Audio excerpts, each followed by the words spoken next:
ये कैसे हैं आप लोग? आपका ऊपर दिशा में स्वागत है। और अब हम मंथली मई मंथ की रीडिंग करने वाले हैं। तो इसी रीडिंग में हम आपके लिए कुछ मेजर ब्लेसिंग्स देखेंगे। आपका मंथ कैसे रहने वाला है, आप क्या मंथ को बेटर बनाने के लिए करेंगे, ये सब चीजें आप देख सकते हैं। अगर आप चैनल पर नए हैं तो लाइक शेयर कर सकते हैं, सब्सक्राइब कर सकते हैं, कमेंट कर सकते हैं और अपना ग्रेटिट्यूड कमेंट बॉक्स में शो कर सकते हैं। और इस रीडिंग को जो है हम आप अपने मून साइन सन साइन किसी भी तरीके से देख सकते हैं। तो लेट्स स्टार्ट द रीडिंग। आपके लिए कार्ड्स देख लेते हैं, कौन कौन से कार्ड्स आपके लिए आने वाले हैं। तो पहला कार्ड जो है आपका टू ऑफ पेंटिकल है। दूसरा कार्ड है two of wands, sorry high प्रेस्टेस। And तीसरा कार्ड है सिक्स ऑफ वॉन्ड्स का। ठीक है, देखते हैं। ये डेविल का कार्ड भी है, और भी देख लेते हैं हम। इन कार्डों से भी देख लेते हैं कि आपका मई का महीना कैसे रहने वाला है कर्क राशि वालों का। 10 of pentacle, 6 of wands and 9 of cups. Very nice. कर्क राशि वालों का मई का महीना कैसे रहने वाला है, let's see. Okay, letting go number 8 and the rebel number 4 and politics का भी कार्ड आपके लिए है। ठीक है, एंड प्रोजेक्शन का कार्ड बॉटम ऑफ डेक में है। तो ये आपके लिए जो है इस महीने की कुछ ब्लेसिंग्स हैं, और देखते हैं अब इस महीने में आपको क्या खास ब्लेसिंग्स यहाँ पर आ सकती हैं। तो सबसे पहली चीज जो मुझे दिख रही है, सबसे पहले हम देखेंगे कि आपका एज अ पर्सनैलिटी क्या क्या चीजें रह सकती हैं। तो सबसे पहली चीज टू ऑफ पेंटिकल का कार्ड आपके लिए सबसे पहले यहाँ पर आया है। टू ऑफ पेंटिकल की बात करता है किसी तरह का आपको इस महीने कंफ्यूजन रह सकता है। ठीक है, क्लैरिटी की कमी रह सकती है, इनडिसीजन की स्थिति आप फील करेंगे कि आप डिसाइड नहीं कर पा रहे हैं, और थोड़ा सा बैलेंस मिसिंग आपका फील करेंगे। थोड़ा सा जगल करते हुए आप चीजों में, हो सकता है कि थोड़ा सा आप चीजों में लेकर के जगल करें, तो ये पॉसिबिलिटीज है। अगर आपको ऐसा कुछ फील होता है तो आप अपनी इंट्यूशन की सुने। अगर आप अपनी इंट्यूशन की सुनेंगे और अपने जो भी आप हायर पावर से जैसे भी कनेक्ट करेंगे, अपनी इंट्यूशन से भी कनेक्ट करेंगे, तो आपको ये जहां आप स्ट्रगल करेंगे, जगल करेंगे, वहां पे आपको आंसर्स मिल सकते हैं। 6 ऑफ वॉन्ड्स का कार्ड है, तो किसी तरह के ट्रेवल की बात करता है। एंड ये भी है कि फाइनेंशियली चीजें स्टार्टिंग में थोड़ी सी आपको रहे कि चीजें आपके लिए उतनी फेवर में नहीं जा रही हैं, उतनी आपके लिए मतलब काम बन नहीं रहे, लेकिन बाय द टाइम 10 मई के आसपास जो है चीजें आपके लिए काफी बेटर होने लगेगी। फाइनेंस के रास्ते खुलेंगे, और जो भी एक फाइनेंशियल लेवल पर आप प्रॉब्लम फेस कर रहे हैं वो जो है आपको खत्म होती हुई दिख रही है, चीजें बाहर आती हुई दिख रही है, क्योंकि यहाँ पे लेटिंग गो का कार्ड है। फर्स्ट वीक में थोड़ा सा आप थोड़ा ऐसा फील कर सकते हैं। दूसरा ये है कि थोड़ा सा मेंटली आप ऐसा होगा कि किसी तरह की पॉलिटिक्स, डिप्लोमेसी फेस करना, किसी तरह के षड्यंत्र का हिस्सा बन जाना या षड्यंत्र का शिकार हो जाना, या हो सकता है कि आपके दोस्त, आपके एनिमी आपके लिए षड्यंत्र करें। तो इस तरह की चीजों से आपको थोड़ा सा सावधान रहना है। ऐसा भी हो सकता है ये वो लोग हों जो आपके सामने एक अच्छा फेस बना के रखते हैं, आपके सामने बहुत अच्छे रहते हैं, लेकिन पीछे आपके जो है थोड़ा सा आपके लिए अच्छे काम नहीं करते, आपके लिए अच्छी सोच नहीं रखते। जैसे कहते हैं ना, आस्तीन का सांप, या फिर जो जिस थाली में खाते हैं उसी में छेद करते, ऐसे कुछ लोग होते हैं ना। तो ऐसे किसी लोग से आपका जो है थोड़ा पाला पड़ सकता है, तो इन लोगों से थोड़ा सा आप सावधान रहें।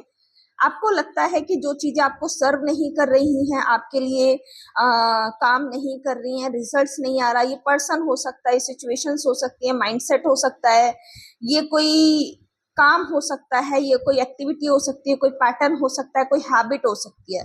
अगर ऐसी कोई भी चीज है तो आपको उससे बोला जा रहा है कि आप उससे बाहर आए, उससे बाहर आकर के जो है आगे बढ़े। अगर आप ऐसा कर पाएंगे तो उस चीज से आपको छुटकारा मिल पाएगा, है ना। अगर कोई नेगेटिव पैटर्न है उसको आप ब्रेक कर पाएंगे, अगर ये कर पाएंगे तो डेफिनेटली ये आपके लिए काफी अच्छे रिजल्ट्स जनरेट करेगा इस महीने, एंड डेफिनेटली काफी अच्छे लेवल पर आप चीजों को मैनिफेस्ट कर पाएंगे अपनी रियल लाइफ में। ठीक है, और ओवरऑल जो है एक सेलिब्रेशन दिख रहा है इस महीने आपके लिए। आप किसी पार्टी का हिस्सा बन सकते हैं, आप किसी सेलिब्रेशन का पार्ट बन सकते हैं, आप दोस्तों के साथ कोई सेलिब्रेशन कर सकते हैं। ऐसी भी एनर्जीज यहाँ पर आपको देखने को मिलेगी। इस महीने आपकी कोई ना कोई एक मैनिफेस्टेशन जो है, जो आप काफी टाइम से भगवान से बोल रहे होंगे, वो पूरी होती भी मुझे यहाँ पे दिख रही है। कोई ना कोई एक मैनिफेस्टेशन विश आपके लिए यहाँ पे पूरी होगी। तो ओवरऑल जो है ये मुझे मंथ दिख रहा है। इनिशियल लेवल पर थोड़ा फाइनेंशियली मुझे दिक्कतें लग रही है, लेकिन बाद में जो है ये चीजें ठीक हो जाएंगी आपके लिए। आपके लिए यहाँ पे डेविल का कार्ड भी है, तो और यहाँ पे पॉलिटिक्स का कार्ड भी है। तो किसी भी तरह की पॉलिटिक्स से, इल्यूजन से, कंफ्यूजन से आपको बच करके रहना है। ठीक है, थोड़ी सी आपके लिए न्यू बिगनिंग्स भी इस महीने में दिख रही हैं। ठीक है, अब हम आपका ओवरऑल मैंने जनरली आपको बता दिया क्या चीजें हैं। कुछ लोग ट्रेवल कर सकते हैं इस महीने, शॉर्ट लेवल पर भी हो सकता है ये ट्रेवल। ठीक है, और अब एक चीज और आप समझे, इस महीने जो है आपको थोड़ा प्रोजेक्शन से बचना है। ठीक है, अपनी माइंडसेट को किसी और को अपने ऊपर प्रोजेक्ट नहीं करने देना, अपने अपने बिलीफ सिस्टम को किसी और पे प्रोजेक्ट नहीं करना। प्रोजेक्शन से इस महीने बढ़ना बचना है। अगर ये कर पाएंगे तो आप रिसेप्टिबिलिटी में आ पाएंगे चीजों को, क्योंकि जब आप प्रोजेक्ट करने लगते हैं, देखिए जब आप प्रोजेक्ट करने लगते हैं किसी एक सर्टेन पर्सपेक्टिव से चीजों को देखने के लिए माइंडसेट बनाते हैं, उसे देख लेते हैं, तो आप रिसीविंग मोड में नहीं होते। अगर आपको रिसीविंग मोड में आना है, चीजों को रिसीव करना है, ब्लेसिंग को रिसीव करना है, तो आपको ओपन हार्टेड रहना पड़ेगा, ओपन पर्सपेक्टिव के साथ काम करना पड़ेगा। तो आपको बोलना है प्रोजेक्शन से बच के ओपन पर्सपेक्टिव को आपको यहाँ पर पे अपनाना है। दूसरी चीज, ट्रेवल मैंने आप लोगों के लिए बताया डेफिनेटली। ठीक है, ये आपकी चीजें हैं। थोड़ा ओवर थिंकिंग से भी आपको बचना है। अब हम आते हैं, ये आपका ओवरऑल प्रेडिक्शन हो गया, क्या क्या पॉसिबिलिटीज है। अब हम वन बाय वन देखते हैं कि क्या क्या चीजें और हो सकती है। अब हम थोड़ा रीडिंग की डीप में जाते हैं। सबसे पहले आपके करियर पर आते हैं। तो करियर में इनिशियल लेवल पर जैसे मैंने बताया, थोड़ा सा आप जगल करेंगे, आपको डिसीजन लेने में दिक्कत होगी। हो सकता है 2 जॉब्स आपके पास ऑफर आ जाए, आप कंफ्यूज हो जाए आपको किसको चूज करना है, 2 प्रोजेक्ट हो, 2 क्लाइंट्स हो, 2 प्रॉपर्टी आ जाए। तो कुछ भी आपके सामने 2 चीजें हो सकती है जिसको लेके आप जगल कर सकते हो, आप कंफ्यूज हो सकते हो, है ना। आपको डिसीजन लेने में दिक्कत हो सकती है, एंड दोनों ही आपके लिए बहुत इंपॉर्टेंट होंगे। तो ऐसे में आपको सही डिसीजन लेने में थोड़ा सा स्ट्रेस हो सकता है, आप जगल कर सकते हो। ऐसे में आपको क्या करना है, जब भी कोई फाइनेंशियल डिसीजन आए आपके सामने बड़ा, या कोई करियर रिलेटेड आ जाए, हो सकता है 2 कॉलेजेस हो जिसमें से किसमें आपको एडमिशन लेना है आपको समझ ना आ रहा हो, ठीक है, या 2 स्ट्रीम्स हो, जैसे किसी को आर्ट्स कॉमर्स किस स्ट्रीम में जाना है। तो जब भी आपको ऐसी चीजें सिचुएशन आज इस महीने आपके सामने आएगी, आपको क्या करना है, ऐसे में अपनी इंट्यूशन की सुननी है।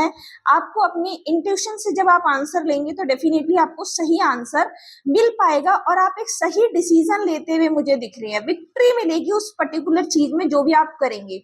विक्ट्री है यानी कि उसमें एक सही डिसीजन है, एक सही आपकी विश फुलफिलमेंट होगी।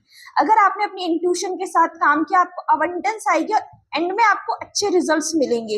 आप स्ट्रेस को दूर कर पाएंगे, एंड डेफिनेटली जो भी आप पर्टिकुलर चीज में डिसीजन लेंगे, डेफिनेटली ये आपको एक रिकॉग्नाइजेशन भी देगा। तो ये चीज आपके लिए ध्यान रखनी है। दूसरी इंपॉर्टेंट चीज यहाँ पर है फाइनेंस। फाइनेंस भी मुझे अच्छे आते हुए यहाँ पे दिख रहे हैं। फाइनेंशियल रिलेटेड कुछ बेनिफिट आपको अच्छा होता हुआ दिख रहा है। ठीक है, और क्या नाम है, एक पावर आपकी फाइनेंशियल लेवल पर करियर में अच्छी, मुझे मतलब आप एक पावरफुल पोजीशन में दिख रहे हैं। पॉलिटिक्स होगी, लोग पॉलिटिक्स करेंगे करियर में, वर्क प्लेस में, बिजनेस पार्टनर हो सकते हैं, मतलब जो भी है, जो भी आपका finance and career related matter है, पॉलिटिक्स होगी, लोग डिप्लोमेसी करेंगे, लोग आपके लिए षड्यंत्र भी कर सकते हैं, कुछ ना कुछ चीजें लोग कर सकते हैं, लेकिन जीत आपकी ही होगी। ठीक है, because you are like a emperor, आप बहुत अच्छे से चीजों को डील कर पाएंगे। ठीक है, तो इस कंफ्यूजन को आपको दूर रखना है। तो ये आपके करियर में पॉसिबिलिटीज हैं। एंड स्टूडेंट्स को भी मैं बोल रही हूँ कि फोकस जितना आप रखेंगे उतना आपके लिए चीजें हैं। लालच में नहीं पड़ना, क्योंकि डेविल का कार्ड है। किसी भी लालच में आके कोई डिसीजन नहीं लेना है, specially in terms of career and business, है ना। अगर आप ऐसा करेंगे तो आपको कोई लॉस हो सकता है, क्योंकि यहाँ पर जो है डेविल का कार्ड भी है। लालच में आकर, जल्दबाजी में आकर के डिसीजंस लेंगे तो आपको ये एक लॉस कराएगा। यहाँ पे 8 ऑफ पेंटिकल की, 8 ऑफ कप की भी एनर्जी है। तो इसीलिए उससे बचना है, ग्रीड से बचना है, और बहुत ही सही तरीके से डिसीजंस को लेना है। अभी हम आते हैं रिलेशनशिप्स में। रिलेशनशिप में ये होना है कि सबसे इम्पोर्टेंट चीज रिलेशनशिप ऑलमोस्ट मुझे आपके थोड़े ठीक लग रहे हैं। फैमिली पॉलिटिक्स से, ठीक है, घर में छोटी छोटी चीजों से अफेक्ट नहीं होना है, जैसे सास बहू के मैटर हो गए, ठीक है। अब सास कुछ बोल रही है, नंद कुछ बोल रही है, उस चीज से आप बहुत अफेक्ट हो रहे हैं, ठीक है। कोशिश ये करना थोड़ा स्मार्ट रहना है। हो सकता है ऐसी कोई चीज हो कि घर में, रिश्तेदारों में, पड़ोसियों में इस तरह की कोई चीज हो जो आपके लिए उतनी फेवरेबल ना हो और आपको फेस करनी पड़े, ठीक है। ये भी हो सकता है कि फ्रेंड सर्कल में, ऑफिस में, मतलब रिलेशन, मतलब हम सारे रिलेशंस की जब बात करते हैं तो रिलेशन में जो है थोड़ा सा आपको ध्यान रखना है, खासतौर पे अपने पारिवारिक जीवन में, कि चीजें जो हैं थोड़ा सा अपने अलर्ट को बनाए रखें। किसी की भी बातों में आकर अपने पार्टनर पे शक ना करें रिलेशनशिप में, ठीक है। किसी तरह के कंफ्यूजन, डाउट्स में ना आए, अपने पार्टनर पे ट्रस्ट करें, ठीक है, तो वो ज्यादा अच्छा रहेगा। तो अपने ट्रस्ट को आपको बना के रखना है। दूसरों की बातों में आके आपको अपनी फैमिली में, अपने पार्टनर के साथ या अपने रिलेशंस में जो है दिक्कत क्रिएट नहीं करनी है, क्योंकि इस तरह की कोई चीज आपके लिए हो सकती है, लोग क्रिएट कर सकते हैं, ठीक है। अगर आप रिलेशनशिप्स में हैं और अभी आपका कोई पास्ट, मतलब कोई पास्ट आपकी कोई नेगेटिव मेमोरी है, एक्सपीरियंसेस हैं जो आज आपकी प्रेजेंट के रिलेशनशिप को अफेक्ट कर रहे हैं, तो ऐसी सभी मेमोरीज को, ऐसे सभी ट्रिगर्ड पॉइंट्स को आपको लेट गो करने की जरूरत है। अगर आप सिंगल भी हैं तो आपको बोला जा रहा है कि पास्ट की चीजों को लेट गो करें, छोड़ दें, क्योंकि डेविल का कार्ड भी, तो उन चीजों को आपको छोड़ करके आगे बढ़ने की यहाँ पे जरूरत है, ठीक है। एंड कंफ्यूजन से थोड़ा बचना है, इंट्यूशन से कनेक्ट करना है। रिलेशनशिप में मुझे एक हैप्पीनेस दिख रही है। जो लोग सिंगल हैं डेफिनेटली उनको यहाँ पर बोला जा रहा है कि थोड़ा सा अपने ऊपर काम करें, पास की चीजों को लेट गो करें, तो वो एक नई तरीके के opportunities in terms of relationship manifest कर पाएंगे, ठीक है। एक नए तरीके के पर्सन, एक नई तरीके की ब्लेसिंग अपने रिलेशनशिप में मैनिफेस्ट कर पाएंगे। लेकिन मुझे यहाँ पे दिख रहा है कि पास्ट का आपका कुछ चीजें हैं तो वो आपको छोड़नी पड़ेंगी, क्लियर एनर्जी करनी पड़ेंगी, ठीक है। और थोड़ा सा आपको अपने डिवाइन से, अपनी स्पिरिचुअलिटी से कनेक्ट करना चाहिए। आप हीलिंग करें, हीलिंग आप स्पिरिचुअल तरीके से भी कर सकते हैं, एंड अदर जो तरीके हैं वो भी आप अपना सकते हैं, ठीक है। लव लाइफ में आपकी ब्लेसिंग्स के लिए डेफिनेटली लव लाइफ में कुछ लोगों के लिए मैनिफेस्टेशन, आप अगर कोई अपनी मैनिफेस्टेशन टेक्निक लगा रहे हैं अपने रिलेशनशिप्स को बेटर करने के लिए, तो मुझे कुछ लोगों के लिए वो विश पूरी होती हुई भी यहाँ पे दिख रही है कि कुछ लोगों के लिए, क्योंकि यहाँ पे 6 का कार्ड है, 9 ऑफ पेंटिकल और 4 और 10 ऑफ पेंटिकल। ये कार्ड्स बता रही है कि रिलेशनशिप में आपकी विश फुलफिलमेंट हो रही है। आप लोग जो है अगर रिलेशनशिप में कोई पर्सन मैनिफेस्ट कर रहे हैं, किसी पर्टिकुलर टाइप की मैरिज मैनिफेस्ट कर रहे हैं, आपके लिए रिश्ता आ सकता है, नए रिलेशंस, नई तरह की रिलेशनशिप की अपॉर्चुनिटीज आ सकती हैं। आपके रिलेशनशिप में अगर कोई दिक्कत चल रही है इन मैरिज लाइफ या फिर इन टर्म्स ऑफ रिलेशनशिप, वो भी काफी बेटर हो सकते हैं। थोड़ा सा आपको डाउट से, कंफ्यूजन से दूर रहना है, दूसरों की बातों के चक्कर में अपने रिलेशंस खराब नहीं करने हैं और पास की चीजों को पीछे छोड़ना है। अगर आप इन चीजों को फॉलो करेंगे तो डेफिनेटली रिलेशनशिप काफी बेटर रह सकते हैं। ओवरऑल रिलेशनशिप की एनर्जी अच्छी है, आपको 3 बातों का ध्यान रखना है। इसके अलावा रिलेशनशिप हो गया, करियर हो गया, स्पिरिचुअलिटी। स्पिरिचुअलिटी में यहाँ पर ये बोला जा रहा है अगर आप स्पिरिचुअलिटी से कनेक्ट करते हैं, अगर आप ध्यान से कनेक्ट करते हैं आपको, तो आप ज्यादा अच्छे मैसेजेस चैनल कर पाएंगे। आपकी इंट्यूशन बहुत काम करेगी, जो आपको कंफ्यूजन से बचाएगी, नेगेटिव एनर्जीज से बचाएगी और आपकी हीलिंग करने में मदद करेगी। तो जो बाकी ब्लेसिंग्स जो मैं बता रही हूँ उन्हें आप ज्यादा अच्छे से अपनी लाइफ में अट्रैक्ट कर पाएंगे। तो आपको बोला जा रहा है कि आपको अपने जो भी आपकी साधना पूजा का तरीका है उसको आप फॉलो करें, तो वो ज्यादा अच्छा रहेगा। स्पिरिचुअलिटी को, स्पिरिचुअल पाथ को जिसको भी आप फॉलो करते हैं उसको आपको कर, क्योंकि आपको बहुत स्ट्रेंथन बनाएगा, मजबूत बनाएगा। जो भी सिचुएशन से आपके अगेंस्ट में जा रही हैं उनसे लड़ने में भी काफी करेज देगा, आपको काफी मतलब स्ट्रेंथ देगा हर सिचुएशन से लड़ने के लिए। तो इसके लिए भी मुझे ऐसा लगता है कि आपको ये करना चाहिए, ठीक है। एंड ओवरऑल देखा जाए तो मंथ बहुत अच्छा है एंड काफी अच्छी ब्लेसिंग्स हैं आपके लिए। फोकस करने के लिए आपको बोला जा रहा है, ओवर थिंकिंग से आप बचें, ठीक है। अगर लाइफ में कोई ऐसी चीज है जो अभी आपको उतनी फेवरेबल नहीं है, कोई कॉन्फ्लिक्ट चल रहा है किसी से, कोई मेंटल कॉन्फ्लिक्ट चल रहा है, तो वो आपका इस महीने खत्म होता हुआ भी मुझे दिख रहा है। तो this is your reading cancer. आपको अगर पसंद आई है तो आप प्लीज मुझे बताएं, जो चीजें आपसे रेजोनेट करें उन्हें रखें, बाकी सबको जाने दें, क्योंकि जनरल रीडिंग है, बहुत सारे लोगों के लिए मैसेज चैनल होता है, किसके लिए कौन सा मैसेज है वो आपको पता चलेगा बाय द टाइम। लेकिन हाँ, आपसे बहुत सारी चीजें इसमें जरूर मैच होंगी। Thank you.